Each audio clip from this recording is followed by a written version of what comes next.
Good evening, I'm Jose Cardenas. The acquittal of George Zimmerman is sparking demonstrations across the country. We will talk to an ASU professor and civil rights attorney about their reactions to the verdict and learn about an organization teaching the community and its youth the importance of sustainable farming. All this coming up next on Horizonte.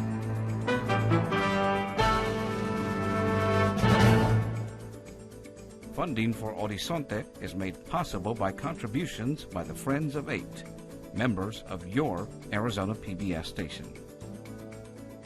Thank you for joining us. This week, thousands of demonstrators demanding justice for Trayvon marched in major cities across the United States and here in the Valley to protest the acquittal of George Zimmerman in the shooting death of teenager Trayvon Martin. Joining me tonight to talk about their reaction to the verdict is Arizona State University history professor Matthew Whitaker. Professor Whitaker is also the founding director for ASU's Center for the Study of Race and Democracy. Also here is Valley attorney and former chairman for the National Council of La Raza, Danny Ortega. Gentlemen, thanks for joining us on Horizonte. I don't want to spend very much time really talking about the trial because it was covered endlessly for weeks, and the fact is it's over. But just some quick reactions from both of you. You first, Danny, on the trial. Well, first of all, I have to start with saying that you have to respect the verdict. The people who actually heard all of the evidence were those 6 jurors. I was disappointed, despite the fact that I respect it, but I was intrigued by a lot of what went on. I mean, first of all, a 6-person jury, which is not common throughout the country. The 6-person jury were all women, all Anglo women, as I understood, and just a whole. And the fact that it was all women made it even a little bit more surprising that there was no. Well, yeah, I thought it was favorable that you had favorable to the prosecution. Favorable to the prosecution. I really thought that would help the case, but at the end of the day, it didn't go in the direction that I thought it was going to go, given the facts of this particular case. But we have to now, I think, move on to what's next. Professor Whitaker, your thoughts on the jury trial itself, the verdict? I was devastated by it and very angry, righteous anger, consternation that something like this can happen. I thought it was a gross miscarriage of justice, and I think that's different than the legal thing that you're talking about. You know, legalities and justice, as I understand it, aren't always the same thing. But I was very frustrated and angered by it, as a lot of people. I think this is a textbook case of the predator becoming the victim and the victim becoming the predator. And I think social constructions of race and prejudice and stereotype had a lot to do with that, because it's not uncommon for people of color, in this case African Americans, to be treated to a different kind of justice. I think the assumption early on was that there was a possibility for justice for Trayvon Martin. I think justice was always going to elude him, quite frankly, given the nature of our criminal justice system. The fact of the matter is that Trayvon Martin really never had a chance, given the exigencies of race in this country. So I wasn't surprised by the outcome, quite frankly, but I was still angry and devastated, because the presumption is that the system works, right? The system did exactly what the system is supposed to do. It worked. It worked in favor of Zimmerman, and that's what I expected to happen all along. How do you have a young man who's unarmed walking through a neighborhood with candy in his hand, a 17-year-old child? How is it justified to use the kind of deadly force that was used here? I mean, the more I play over in my mind, Jose, the more disappointed that I am in this verdict. But I think it has a lot more to say about who we are as a country than it does about the particular case. Well, and so many people say that it's not about race. That, and they point to the fact that Zimmerman's mother is Peruvian, and so they say he's a person of color, and therefore race couldn't have entered into that. What do you say about that? Well, first of all, the majority of the people who say it wasn't about race are people who are not victimized by racial profiling, are not people who are victimized by racism. So we have to continue to accept that there are people who are in denial about the racial attitudes that we have in this country and how they affect people's actions, like in this case with Trayvon Martin. And so, look, we can't use the race card all the time. But I think there are particular situations in which the race card is being used against us rather than us using it as a way of trying. And in this situation, people who say that race had nothing to do with this, I think, are just in denial and we need to take some responsibility to move forward. And Professor Whitaker, what do you say about the assumption that some people seem to make, as I mentioned to Danny, that because it was another person of color, or person they perceived to be a person of color, that race couldn't have been a factor? Well, I think that's nonsense. But there's two things. So first of all, I question the assumption that he's Hispanic. I mean, that may be a controversial statement to make, but folks say, well, he said he was Hispanic. His mother's Peruvian. And my response to that is, well, what does that really have to do with anything? For most people of color, particularly most Latinos and blacks, especially where I grew up at 35th Avenue in Van Buren among the Chicanos and Chicanas in my neighborhood, race was really culture, consciousness, and custom.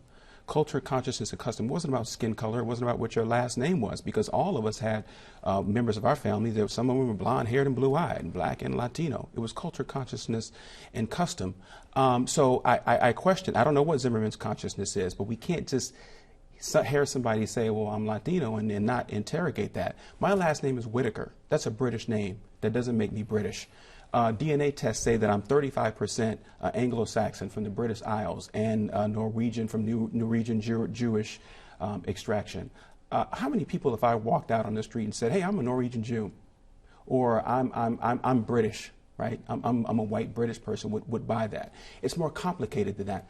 Race and background is about culture and context. That's the first thing. The second thing, quickly, is that it's nonsense to believe that a person of color is incapable of holding racial prejudices and biases and bigotries towards another person of color. Some people of color hate themselves and their communities even worse than some racist white people do, because they've imbibed the same white supremacist and colonial type of mentality that the dominant population has. So I ask people, have you ever watched Crabs in a Barrel?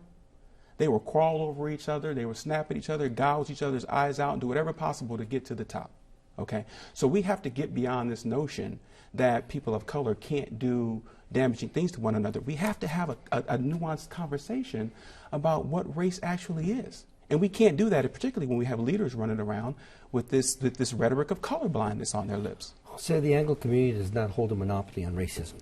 Racism exists as an institution in this country, and it affects all groups. Well, and I think on this show in the past, you've said that Hispanics are as capable of racial bias as anybody else. Oh, absolutely, especially in the Latino community. The tensions between the African American community and the Latino community, I mean, they have a long history.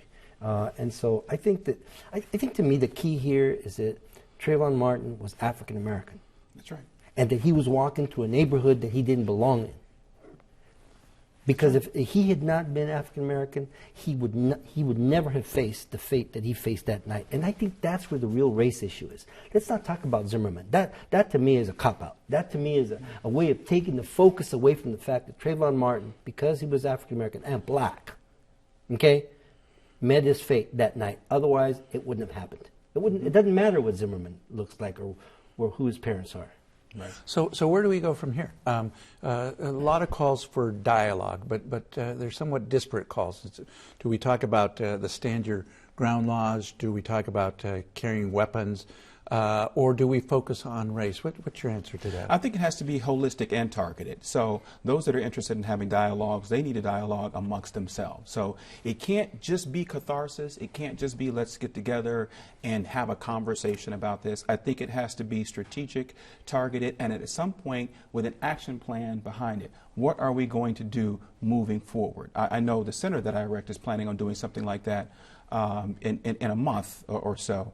But I think that it has to be... Talking about near the beginning of September? Yeah, September 11th specifically. We're looking at having a forum that at the end of it will have some tangibles, some takeaways, so that folks can go back to their communities and do some specific things to prepare themselves so that we can work in our communities to ward off this happening again. But if it does happen, and unfortunately I'm sure it will at some point, because we haven't had this conversation about race that we need to be, that we will be more prepared. And I also think that we need to hold our leaders accountable before there is a tragedy. And how do you do that? Well, we have to engage them. So when we have these community conversations, we can't just be talking to the choir. They need to be in the room with us so they can actually. What is your position on stand your ground in Arizona? What does that mean? Is the predator the prey or the prey the predator? You know, where is the onus? How do we police our own communities? Where are there stereotypes and assumptions and biases in our own educational system? We need to have them in the room to have those conversations. And if they're not, we need to hold them accountable. It's not enough for them to say, I don't see color. It's not enough. We have to say, it's a reality. It's like in that film, The Matrix, right? It may not be real in biology. It's a social construction, but it's real because we've made it real in our minds. So, Danny, what should we be talking about right now? I think we ought to be talking and continue to talk. Look, we've made some progress. Let's not take this one case and act like we haven't made some progress in the last 40 years. We clearly have, but we need to do more. Yeah. And Jose, to me, it's a little bit more simple, and it's not very academic. Check your own biases. If you're not in denial, check your own biases and leave them at the door, because your biases influence your family, your children, and those people around you. And so I think it's very basic that we all ought to start looking at our biases, specifically racial biases. I mean, we know a lot about how we are and how we treat women as males, right? Yeah. We ought to know a lot about how we treat other groups, male or female, and begin the process of one person at a time, really looking at how we raise our kids and how we interact with the community in a way that helps to eliminate this bias that exists in our society. So what are some of the steps in that process that would go beyond you dealing with your individual family, the rest of us dealing with our individual families? Is there something that groups such as National Council for La Raza, for example, can do to make this happen? Well, I buy what the professor said about needing to sit down and talk about this and to deal with it academically. And I would rely on the professor's advice about how do we best do this. But the bottom line is we have to take some leadership to recognize our own racial biases before we go to somebody else's house and talk about theirs. Mm-hmm. Well, we've had these discussions before, Danny. I think the Rudy Buchanan shooting and others in this city, and it may be unfair to say that nothing seemed to come of it, but can you point to any tangible benefits from those kinds of dialogues in the past? Well, I clearly see the younger generation, and we're talking from 18 to 25, being totally different from a bicultural, biracial. They're much more diverse than my generation, and I think the professor's generation is probably. I think there has been marked improvement. I just think it's been too slow, and those who are still in denial that they have no racial bias in a country where racism is institutionalized is not going to get us anywhere. And Professor Whitaker, what about the protests that have been sparked by the results of the Zimmerman verdict? Do they serve any purpose? Oh, certainly. They draw awareness, they draw attention, they communicate the indignation, the frustration. It's good to join with like-minded individuals and to let your voice be heard. So that's one area, one thing that we can do. But I also think that we need to come away with some practical solutions for moving forward as well. And a lot of people who are involved in those protests, they're doing that too. Unfortunately, the people of color, for the most part, and folks who are acknowledging they have racial biases, they're bearing the brunt of the organizing, right? Which is frustrating, and we just have to acknowledge that we've made some progress, and you're definitely right on that. But like you said, we have more, we have further to go. You know, as a famous person said, Malcolm X, in fact, said that if you ask the question, rather, if you stab somebody in the back with a 9-inch knife and you pull it out 6 inches, is that progress? Okay, the knife isn't all the way out yet. Some people won't even acknowledge that the knife is there. So how can you begin to heal until you pull the knife all the way out, you suture the wound, and it literally starts to heal? We're not even at the acknowledging that the knife is still there stage. So I think that the protests are great, and I think people need to be happy that it's been constructive, and I always advise people to be nonviolent. So what about boycotts of Florida, which some have called for, most notably Stevie Wonder? Boycotts are effective too. As I said, I think it needs to be very, very holistic. The one thing that I would like to see, however, more often are people who are directly engaging leadership in their country, in their states, in their communities, particularly from the legal community, from the legislative community, politicians, law enforcement. we need to have a direct conversation with them in relationship with them on an ongoing basis, and they need to be accountable to us. We need to know, for instance, on this issue, how would they have handled it here? What do they think about Stand Your Ground? You know, how do they envision these type of things? What communities are they reaching out to and speaking to? And what about, Danny, you mentioned that there has been some progress, and Professor Whitaker, I think you would concede that, but you point out it's hard to tell at times. But one of the things that struck me the most after the verdict came out and the reactions was people talking about the talk that goes on in African American families and in Latino families about how to deal with the police, to make sure that you don't do anything that maybe feeds their concerns, their stereotypes of young minority kids. Well, we really have to insist that our law enforcement officials are absolutely trained to deal with this. And I think we're getting a lot of people that come into law enforcement who are just like us, with biases of all types. And I think the kind of training that's going on in the country, a little better than it used to be, but really has not produced, in my opinion, the continued attempt to try to eliminate racial bias in law enforcement. I think that when you're African American, when you're Latino, when you're somebody of color, you have to tread on thin ice, you know, or else the likelihood that you will get in trouble and that you will get arrested is much higher than somebody who's not of color. And I think the way that, first of all, we got to recognize it. Look, some people take the attitude, you ain't going to treat me this way because I'm Latino, or you ain't going to treat me this way because you're black. Well, you're asking to be treated like you're black or Latino if you face it that way to begin with. And I've seen this in my practice, in the things that I do. And it's hard to convince a jury that's the color of the police officer that what they did in this case was use excessive force or treat somebody in a way that they shouldn't have been treated, or even stop them to begin with. Joe Arpaio is a perfect example. For political reasons, Joe Arpaio used race. Joe Arpaio used brown. Joe Arpaio used racial bias to enforce the law. So where have we gotten, and what do we need to do? And the continued training, the continued need to dig deep is still there. Professor Whitaker, we're almost out of time. Last question.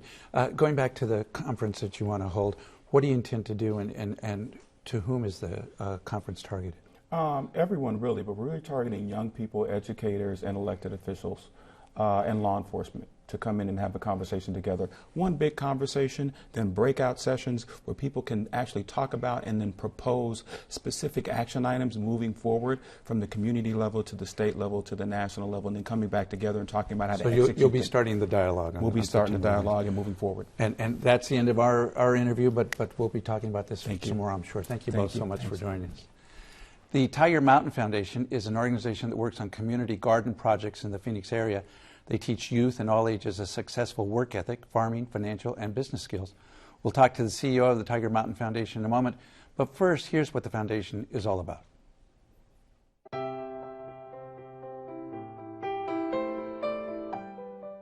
Community gardens. Those words make people smile. They see beautifully ordered, healthy plants and happy people working garden rows. But there's another side to the story. You know, 10:30 in the morning, that phone rings.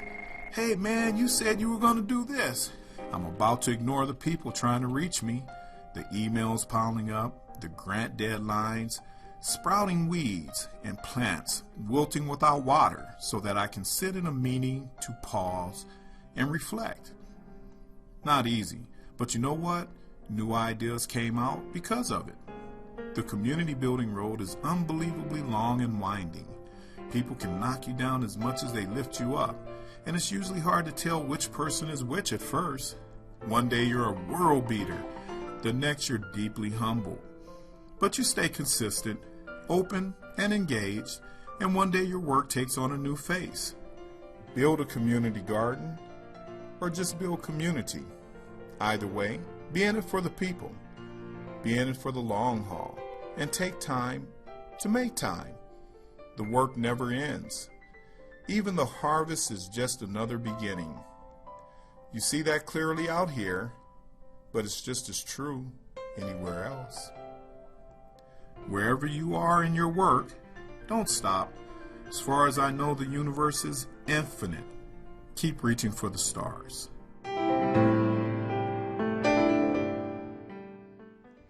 Joining me now to talk more about this group is Darren Chapman, CEO and founder of Tiger Mountain Foundation. Mr. Chapman, thanks for joining us on Horizonte. This is a fascinating project.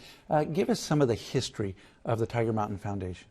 Well, the Tiger Mountain Foundation started because in the lower income communities that I grew up in, there was a need to look for opportunity for workforce development, to address some of the issues that were plaguing the communities that I grew up in, such as the rapid drug use, the vacant fields. And so we came up with an idea to actually get fresh produce out into the community. And with this, an opportunity for people to gather and talk about some of their problems. Why the focus on farming as opposed to auto mechanics or some other type of activity? Well, part of the disparity in the low-income community is the fact that you have vacant fields, many vacant fields. And the vacant fields could be replaced by these community gardens that we wanted to put in place, but then also serve a purpose for some of the other woes, such as the health disparity. So now at the end of your block, you can have a component for healthy eating, active lifestyles, getting together for community camaraderie. So if you were on one side of the track, say if you were in a different type of gang, we could actually look for a component, a safe zone per se, where people could actually come and meet and talk about their issues. And as we've been talking, we've been running pictures on the screen of some of the fields that you all have worked in, and I looked at some of the pictures on the internet. Some of these are lots that would otherwise be full of trash or debris from just neglect, and so it's somewhat of a beautification project as well. Absolutely, and you know, if your car is broken, you'll go and see an auto mechanic. But if your neighborhood is broken, you're going to be right there in the midst of the problem. So rather than having people maybe just specialize or go to a particular type of silo, we basically take those vacant fields and open the doors to anyone who's interested in building community, who's interested in building camaraderie and getting involved and engaged in bettering their city. And how do people get involved? Well, there's a few different ways that you can get involved with Tiger Mountain Foundation. We have every second and fourth Saturday a great opportunity for people to come down and volunteer. You can literally come down to our gardens. We have great food, excellent music, fantastic youth from the community who are doing a great job. And so that's one way to get involved. Literally just go to our website or check out send me an email at darren.chapman@tigermountainfoundation.org. And we just put that up on the screen. Oh, fantastic. And so that's a great way to get involved with Tiger Mountain Foundation because there's quite a few different things going on with the nonprofit. And we would love people to get involved with it. And then, as I understand it, what you do is the produce that's generated, you then sell it. Absolutely. So and people can make some money off of this. Sure. So we brought some of the kids with us today, and they've been doing a fantastic job of taking their produce to the farmers market. I would love to be able to mention their names, but I know our time is pretty limited here. But I do have Jose and Anthony and some of the kids, Kevin and Jeremiah and some of those guys with us today, so I had to do that plug real quick.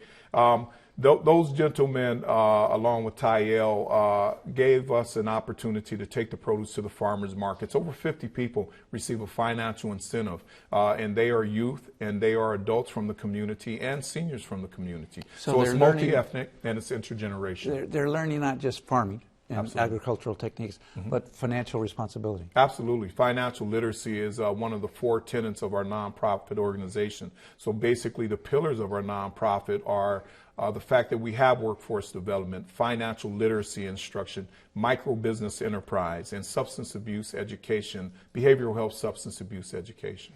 Now, I know this got started in Los Angeles. How long have you been active in the Phoenix area? We've been in the Phoenix area since 2007, and we've had people receive financial incentives from our produce from the community gardens since 2007.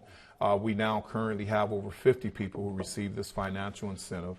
And so since 2007, we've been moving forward. And we've only got about 30 seconds left. Sure. Moving forward means what? Any special projects on the horizon? Oh, yeah, absolutely. So we have a new garden project called the People's Garden on 20th Street in Illinois that we're very proud of. We also would love to expand our Garden of Tomorrow. We've been talking about that for a few years. So some of you councilmen out there and different people who might be able to assist the Tiger Mountain Foundation, we would love for you to be able to come see some of the budding projects at Tiger Mountain, because we would love to expand on them and increase how many people we can serve. And I know you have a lot of partners. We mentioned one of them off screen is Salt River Project. And on that note, we're going to have to end the interview. But thank you so much for joining us to talk about this fascinating project. You got it. Thank you. That is our show for tonight from all of us here at Horizonte. I'm Jose Cardenas. Have a good evening.